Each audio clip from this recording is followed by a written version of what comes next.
afternoon, everyone. Welcome to the talk show, Uplifting Communities. And I mean, we're going to have a really good show for you guys today. Thanks, everybody, for tuning in. And, I'm just, I'm just so happy that we have this lady on the talk show today. Okay, but before I go any further, I would like to ask Miss J if she would take the pleasure of bringing Miss Terry O'Neal on air with us. Absolutely. Good afternoon, everyone. Thank you for joining us and welcome, Miss Terry O'Neal. Before we get started, I posted about you. I talked about you a lot, but let's tell. Would you mind taking a moment to tell the audience a little bit about you, and then we're going to just dive into all the great things that you're doing in your community. Absolutely, absolutely. Well, first I want to say thank you for having me on, John and Miss J. I appreciate it.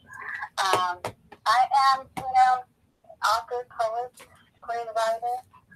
I've been in the literary industry writing for over 20 years, I'll say that, but in the literary industry on this journey for the last, give or take, 20 years or so.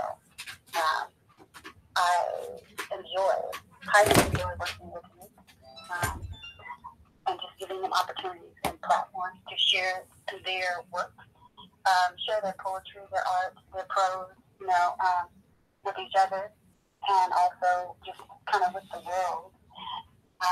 And just really giving back and sharing my love for literacy. And it also gives me an avenue to express myself as well. So my passion, even though I do many other things, my passion is writing. I write fiction, children, poetry, nonfiction, screenplays. I kind of dabble in different genres. But my first love in literature is poetry. Yes. One of the things I loved about, we got some of the, similar interests as far as children and writing. But what I saw your book on about the young man that wanted to come home, your documentary about missing children. That's my passion. That's my activist. That's what I do. I do that. And I love that. I saw it and I was like, oh, somebody sees it like I see it. And I was just like totally taken back because I've been doing child safety and for decades now. So I really, wanted to applaud you for that because people, I would say our culture really don't know the magnitude of Black missing children never coming back. I think, I talk about it a lot, but a lot of people don't talk about it. And I was just so excited to see the documentary that you created because it is really important that we understand that we got a lot of babies missing and a lot of mamas sitting home with broken hearts. Yes.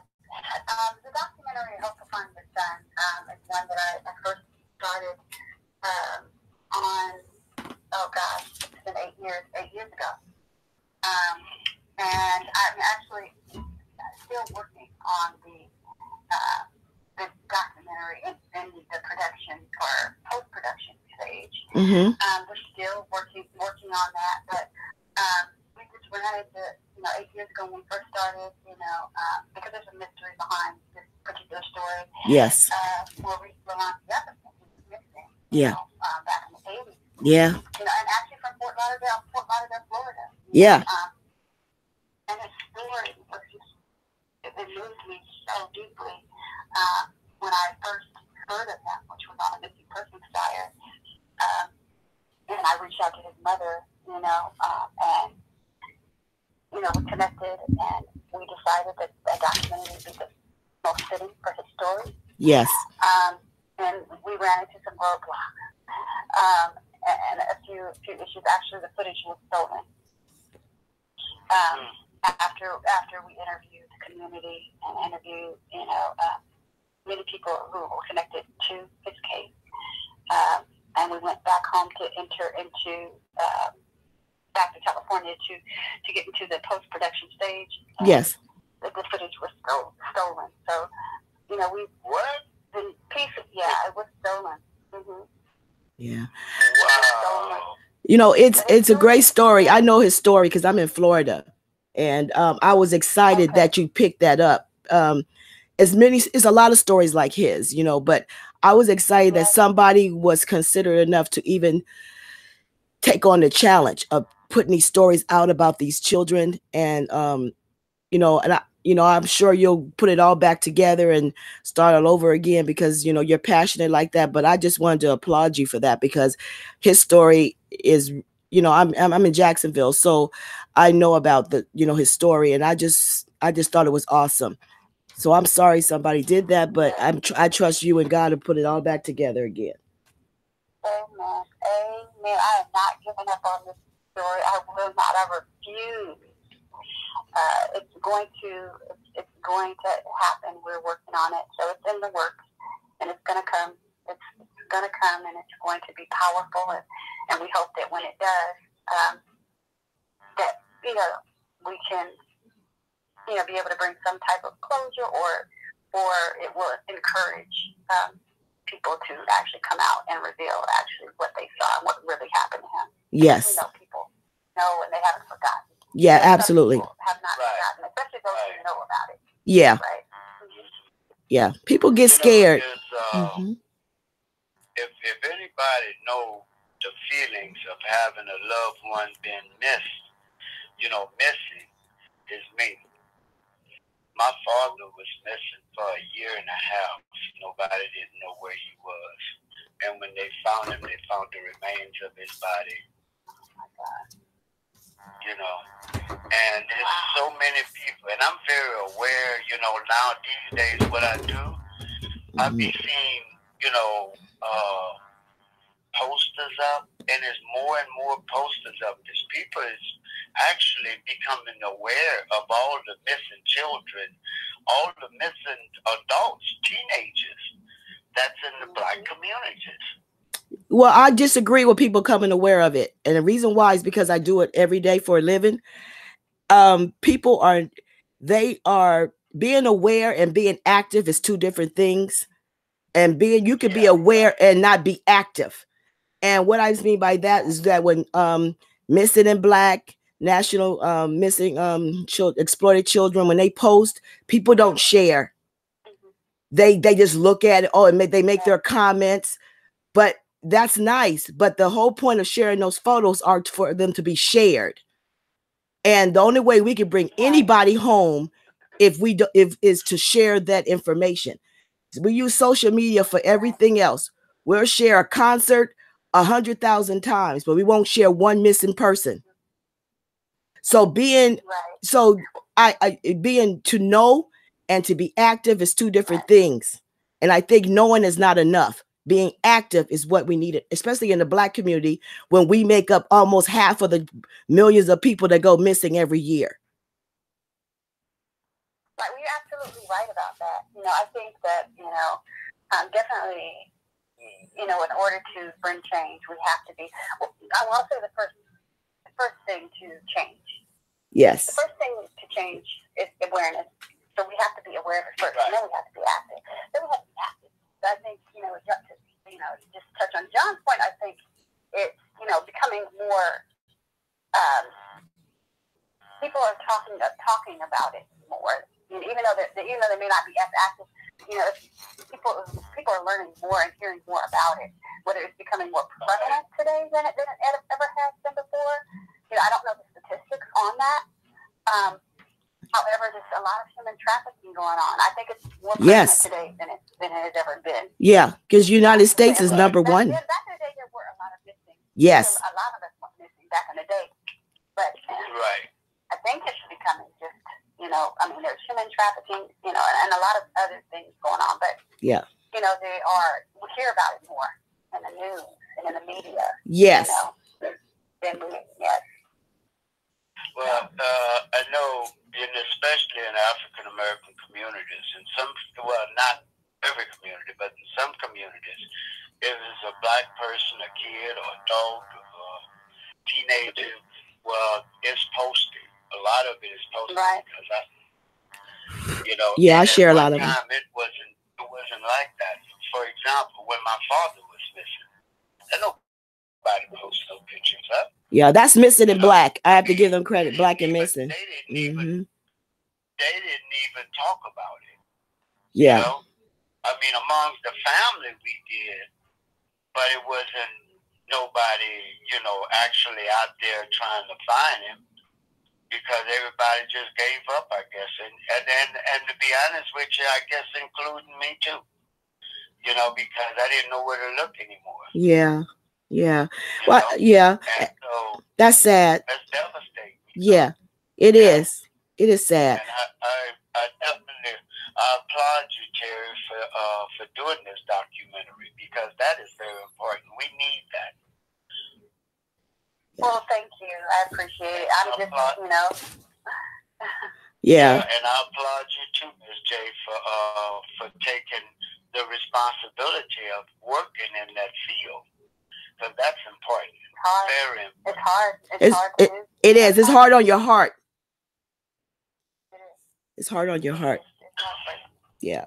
But more about you. So you have some other books. Let's talk about the other books that you have out. You have poetry and a couple other books. So let's talk about that. And you got some upcoming books that are coming out.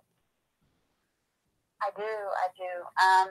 Well, let's say I started with poetry, you know, so I guess I'll touch on those first. I have 4 volumes of poetry.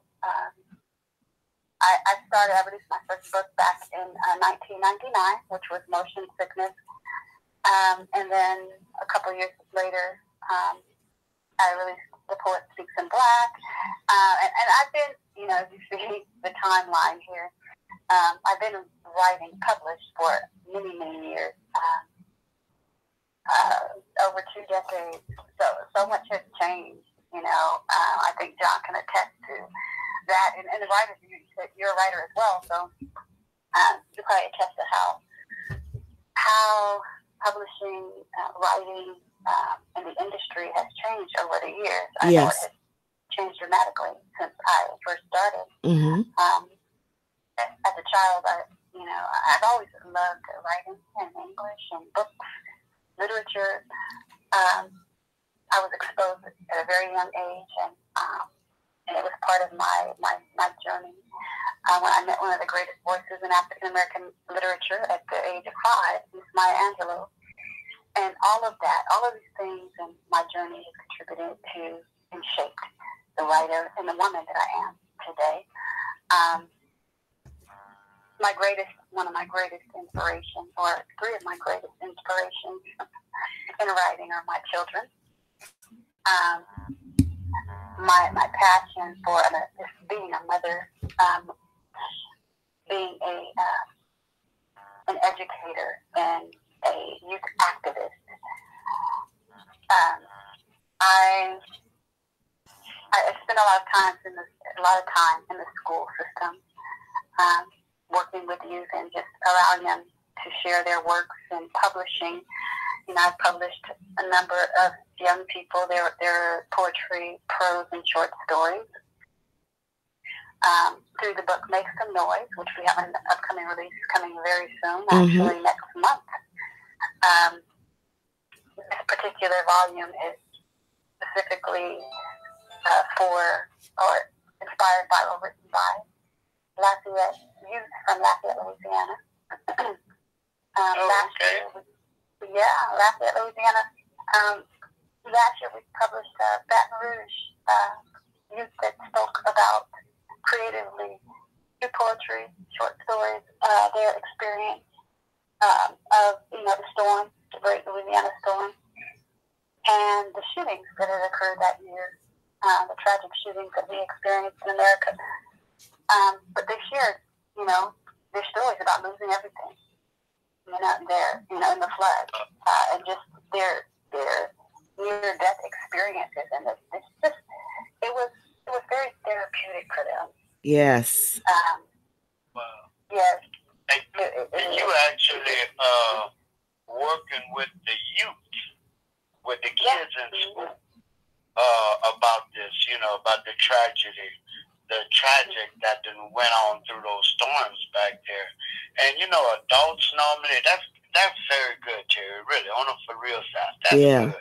And the reason I say that is because most of the time when we have a tragedy, well, mainly adults, we talk about it. You know what I'm saying? Oh, I done lost this and I done lost that. But I very seldom, I'm not saying that it don't happen, but I very seldom, hear children talking about how they felt about that, about these tragedies. And what you're doing is giving them a platform to where they can go and express themselves through poetry. That is great. That's great. Yeah, because what I found, thank you, John, thank you. But I found is that in dealing with the youth, and I've, even though, I teach higher education for the most part, I don't, I do specialized teaching, which is giving workshops and, teaching poetry and other, writing workshops, and I, do other things like, the Black History Beat. But I know that, I've seen the lack of hope in today's youth, as well as, their fervent desire just to have their voices heard. Yes. They just want to be heard. They just want to matter, just like the rest of us, And they are not getting that, so they act out. And in many cases, they act out. But if we give them a positive atmosphere, one that's safe and one that allows them to express themselves without being judged, ridiculed, and criticized in a negative way, we can help them to shape that, and hone their craft and express themselves, creatively and positively, So, that's what I try to do. Just let them be heard, because what they have to say, their words are powerful. Yes. Absolutely powerful. Yes. Yes. Yeah, I think that's pretty awesome. I think about the young kids right now that are battling the gun rights, and you're right. It's really interesting to see that those kids have a lot of things to say, and they articulate what they're saying. You know what I mean? And so, yeah. And it took a whole bunch of kids to get mad to get something at least started. We know it's not going to be the beginning and end, but their voices matter because they are the future. They are going to be the ones that are going to be running things. They are going to be making decisions. And as we get older, we have less power in that area. So I think we really need to embrace the kids' voice. And I think that's really awesome that you allow them to heal, because it's also a process of healing through that. So I applaud you for that, because that is major. Yes, absolutely. You're absolutely right. You took the words right out of my mouth, because these are the people who are going to be taking care of us. Mm-hmm. Okay. That's right. When we get old, right? Right. Yes. And we need to take care of that. We need to help them, Yep, that's really true. I love it. I just love it. And you're 100% right. What happens, I think, that a lot of especially our the older generation, they see a lot of these kids, they dress it, well, they say it's inappropriate. They got their own little style, with the pants hanging down and showing their underclothes and all that. They think that's cool, but we still we can't throw these children away. That's right. We just can't give up on them. And we can't judge a book by the cover. Exactly. They didn't ask to be here first and foremost, and I think as a society, because we have got so lenient, so laid back, the thing is, change is the only constant. It's inevitable. Absolutely. So we have to learn how to communicate with them on a different level. Yes. In terms, in the language that they understand. That's the only way we're going to be able to really relate to them. And get, and allow them to relate to us. Yeah. And to understand and connect with the past, and understand how the past, and even what they're going through now is going to affect the future, and really to really know who they are and identify with themselves so they can be as whole as they can in today's society, but just to be able to relate to them, we have to be creative. And even though, we think our style is better, that's neither here nor there. This is the trend. This is society, and this is what we're dealing with right here and right now.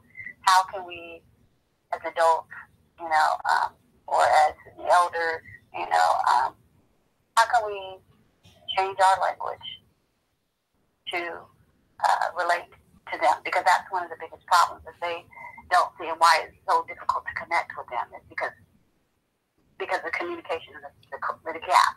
Yeah, because the age gap and the absolutely, gap, yeah, yeah. And I think sometimes as older adults, oh, I'm sorry, John, go ahead. Oh, sometimes as older adults, okay, sometimes as older adults, we talk at children instead of to them. We put demands. I know, like when I also go to schools out here, and a lot of times I just sit down in a chair. I don't stand over them.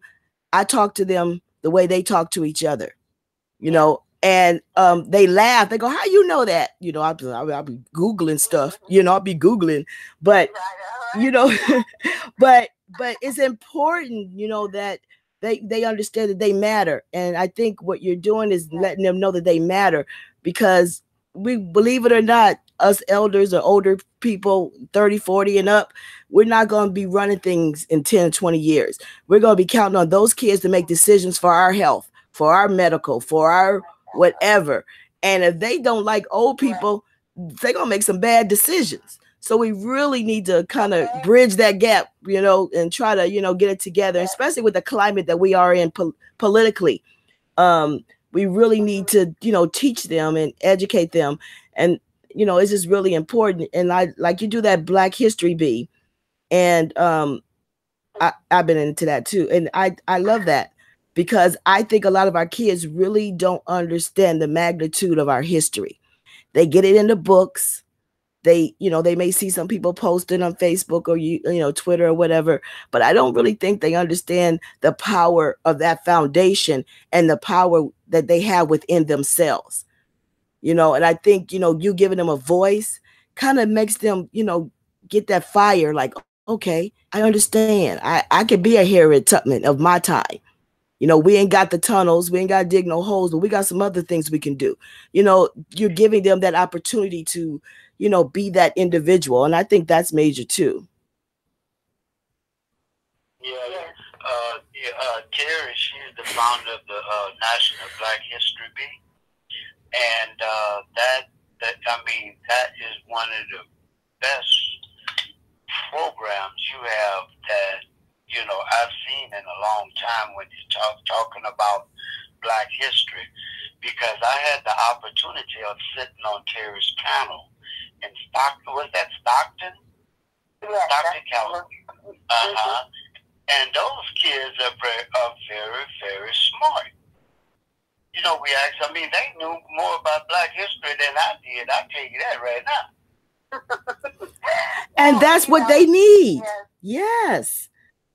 They need that, And I think, John, older generations, and I'll say this, I took some Black history courses in college, but I still believe that going to high school and we did history, we didn't do Black history in our high school. If we did that, it was an elective. And then they taught us stuff we already knew. They never go into the deep stuff. They never go into names you never heard of. And so that's why I think that's really important, that the program that you have, because they need to know about, it's so much stuff about Black history we still don't know. That's one of I love history. So that's one of my things, but I'm always learning something new. And just like John said, I checked out your beat, your information on your history, and I was like, dang, I didn't know that one. So it's always something to learn. Because usually on Black History Month, I'm a beast. I'm like poster, blah, blah, blah, blah. So it's always something to learn, and the fact that they have the opportunity to get the information, what they do with it, that's between them and God, but at least you're placing that before them. And I think that's major. Yeah. Let's back up for a little bit. because we was talking about the behavior of children, and I wanted to ask Ms. J a question. I never asked you this year, and this is the perfect opportunity to ask you this question, Sure. Ms. J. You was an A&R rep, or you still are, I'm not really sure. You know, for the audience don't know what an A&R rep is, that's the people that get all of these singers and rappers into major record labels. Okay, and Ms. J, she does that. That's what she does. She get people good get them hooked up. In other words. Yeah. Keep it simple. To some of the kids, Ms. J, how do you deal with some of the kids that come to you that want to be a star in rapping, but they got either a bad attitude or their music is full of cursing and things like that? How you deal with that? Well, I tell them. I tell them that things need to be critiqued. I'm honest, and sometimes I can be brutally honest, but I am honest because in the entertainment world, as Terry can tell, because she's part in that world herself, it is not an easy road. So you can't go in there soft from the beginning, and you got to be open to criticism, and you got to be able to make adjustments when needed. And so if you come in with the frame of mind is that you got it all together, nobody can tell you nothing, then you should start your own indie label. Because because let's be real, like if you're in there teaching poetry and someone's telling you, oh no, Miss Terry, we're going to do it like this. Well, I'm the teacher. I know it works. There has to be some type of humbleness in there. I don't care how great you think you are. You have to have humbleness. And that's what they're lacking. Yes. And that's what a lot of them are lacking today, unfortunately. Yeah, they feel entitled. Because a lot of people that deal with feel entitled. They think they got 1,000 likes on Facebook, but if those 1,000 likes ain't buying your music, those likes don't count. And so I think it's a disillusion that they see a lot of people these days get quick celebrity status through these Instagrams and Facebooks and things like that. And they don't think they have to put in work. I think no matter what you do, whether you're writing poetry or you're writing raps, you have to put in work. And that's just how I feel about it. You have to work no matter what you do. So, I bless them. Some people get mad and I, and they, well, my family like it. Okay, then have your family cut you a check for your studio time, for your distribution, because, it cracks me up. And I'm not being mean, but I'm like, dude, have them cut you a check then, boo. Yeah. There's a lot that they don't understand. They don't want to learn the business, but they want the money. Yeah, exactly. They don't understand that everything's a process and it's not going to just be handed to you. You have to work hard for it. It's not easy. No, it is not. It's not going to come easy, but anything worth having is worth, fighting for. If it's really what you're passionate about, you're not going to give up on that. You're not going to quit because it's not what you do, it's who you are. That's right. And you're going to want to be the best at it that you could be. Absolutely. You're going to listen and not just hear. Exactly. Exactly. You ever run across that, Terry, when you're dealing with the young kids? Oh, yeah. And I did tell them, that it's not easy. And not even just with the young kids, with people, aspiring writers in general. Hello. Young kids, adults. You know what I'm saying? They don't really know or understand. And I'm even guilty of it back when I started back in the 90s. I didn't understand what that entailed. I didn't understand what becoming a writer really meant. Until I actually got in there and I started doing it.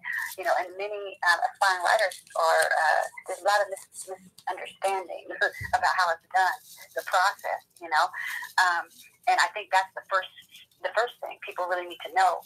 What this entails, because when you find out, you may not want to do it. You know what I'm saying?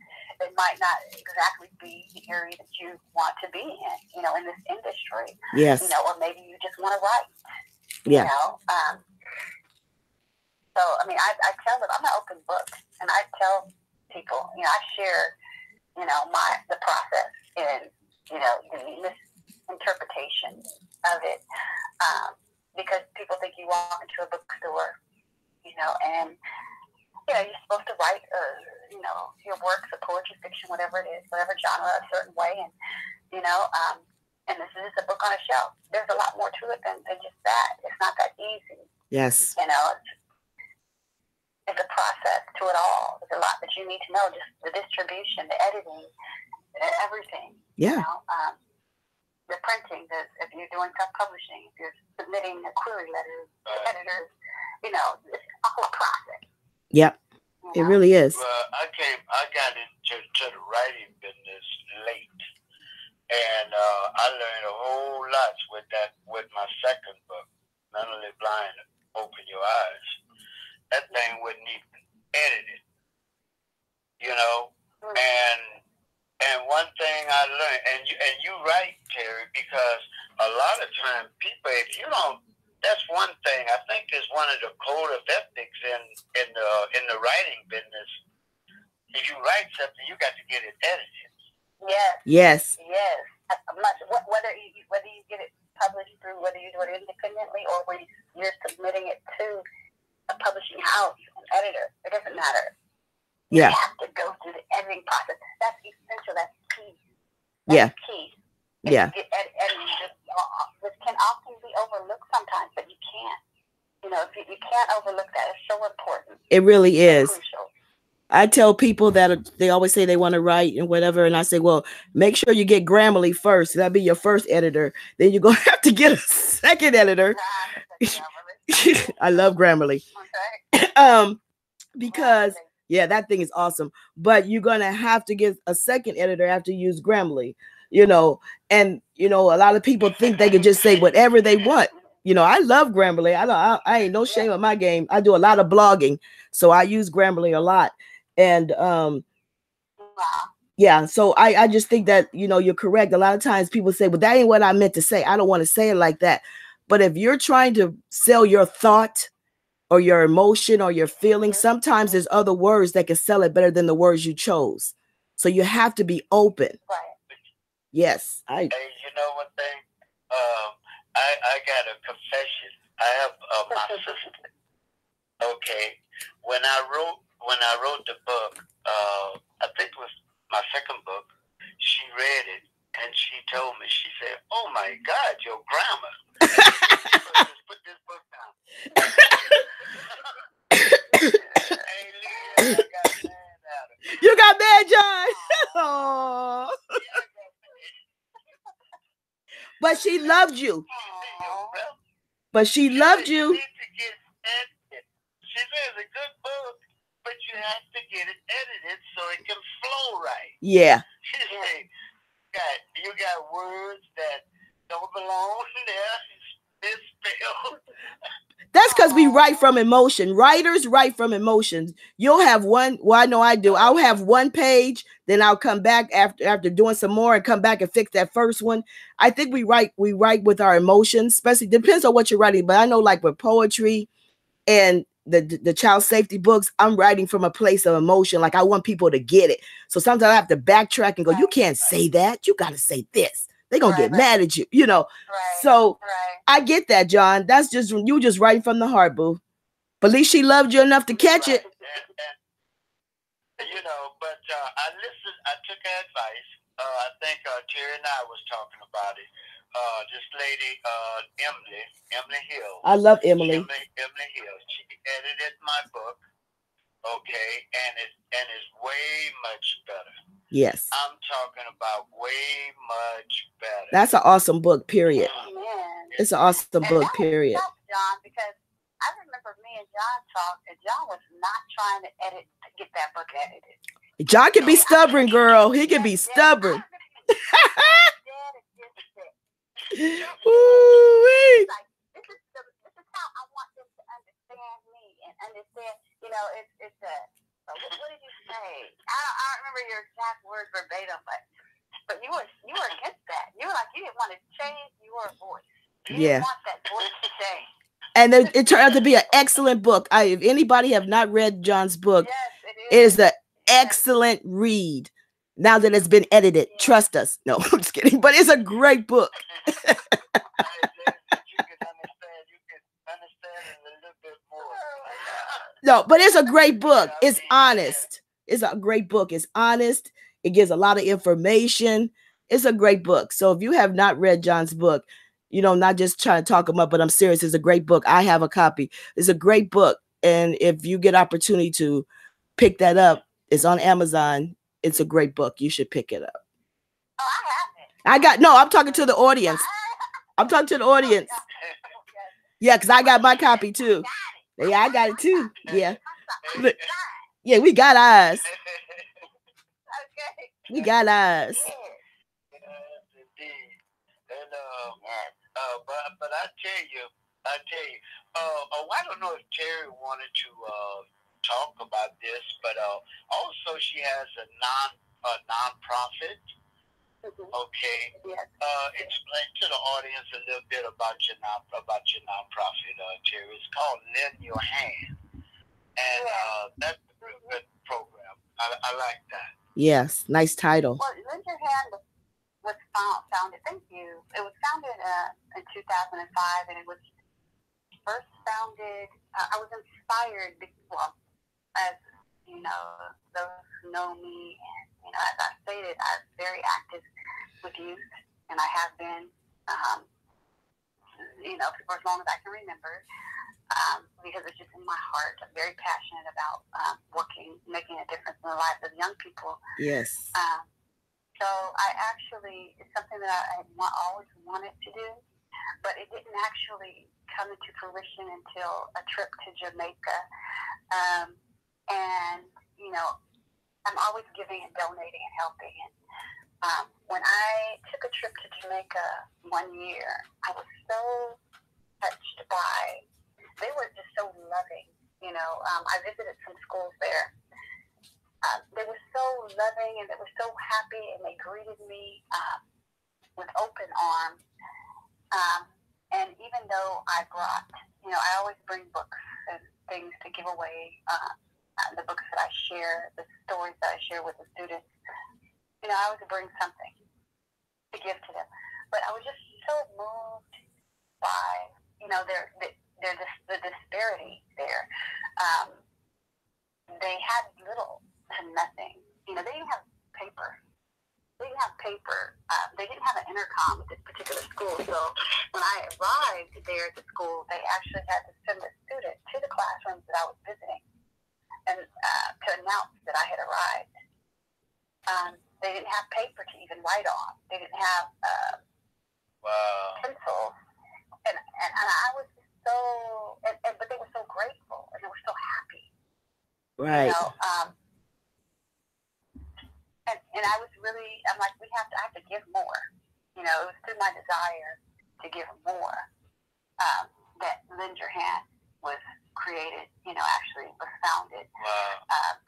And it allowed me to give in ways that I wanted to give, to bridge the gap and to provide youth and disadvantaged students with school supplies, materials, and or resources needed to achieve academic success. And however I could do that, whether it was through donations, through the programs that I do, through speaking in the schools, through Make Some Noise, any outlet, or program that I could do to accomplish that, I did through Lend Your Hand. Now I'm transitioning. Now I'm transitioning Lend Your Hand to under the Terry O'Neal Foundation. So it'll still be the same type of nonprofit with the same mission and purpose and vision. It'll just be under the Terry O'Neal Foundation. Yeah. Wow. That's awesome.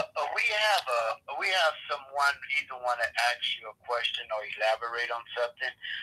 Let's let them in, okay? Mm-hmm. Caller, state your name and where you calling from. Hello, Tommy Cole, Lake Charles, Louisiana. Hey, Tommy. Hello, Mr. John and Miss Jay. Hello. And Miss Terry. Man, I just want to holler at Terry because I almost became a movie star because of you, girl. I mean, oh my God. Well, still hold on. We miss you over here. A big fun. Oh yes, still hold on to that hope because it's still happening. In the name of Jesus, it's happening. Yes. Oh well, if it's in the name of Jesus, hey, it's gonna happen. That's right. It's already done. Me, Miss Karen. Oh, absolutely. You know what? Let me just say something. I was so touched and moved by everyone who came out. And everyone who supported before we ran into our roadblocks and fell out of production. I know everybody who I've been in touch with and who auditioned. I remember all of you guys. Please, you know, you guys touch my heart. You know, and yes, I, you know, it's very, you know, emotional for me, you know, but we are, you know, we've been through a battle with the production, but we're coming through on the other end, and we are getting it back. We're going to get back into production, and you'll be hearing about it. You'll be hearing our name. Yes, hopefully you'll come out again. Yes, so we're still with you, and we're praying, you know, and of course, hey, we admire you to the most over here now. Oh, you take good work thank you. And John and Miss Allen, boy, you know I love you all. We love you too, Tommy. I was out with it, and I know you only have a few minutes, but I was out with the minister. You know, we're going to the hospital, we're visiting the shut-in and stuff. So hey, that's what I was doing. So I was late calling in. But look, hey, I love you guys. You guys keep doing what you're doing. Okay, back on you guys, John. All right, love you too. Hey, all right, Tommy. Well, we had a good time out there in Louisiana, didn't we? Yes, we did. Hey, you got to come back.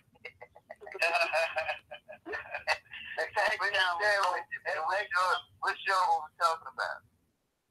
Hey, yes. Next time I go, we ought to. I'll probably take Terry and Miss J down there. Well, I got family. Miss J to come, but Miss J, she don't pay me no mind. Well, I got some family out there in Lake Charles. Don't get twisted. And New Orleans. Come on down, we got an alligator for y'all. Yeah, I got family down there. Out there a couple of times a year, so at least 2 times a year I'm out there. You know. Oh, great. Yep. Well, we only have 2 minutes and 10 seconds left on the show, so I'm asking Ms. J to start closing this out. Absolutely. Well, first of all, thank you, Tommy, for calling. And I would like to shout out one of the authors, the indie authors that donated books for the literacy cause, Alicia M. Hazer. Thank you very much. I like to do that every show. Make sure I get everybody in there. And Miss Terry, if you had one positive thing to leave the audience with, what would that be today? You know, I always say, you know, carry out your dream. It's usually a literary dream. No matter how unlikely it may seem, everybody has a story, you know, even if it's not your goal to be an author. Yes. You know, put it on paper, you know, and don't give up. Just don't give up on that, you know. Remember, like you said earlier, anything worth having is worth fighting for. Absolutely. You know, yes, and just stick in there, you know, and it'll happen. Don't give up, you know. Yeah. Don't give up on it. Absolutely. And Mr. John L. Brown.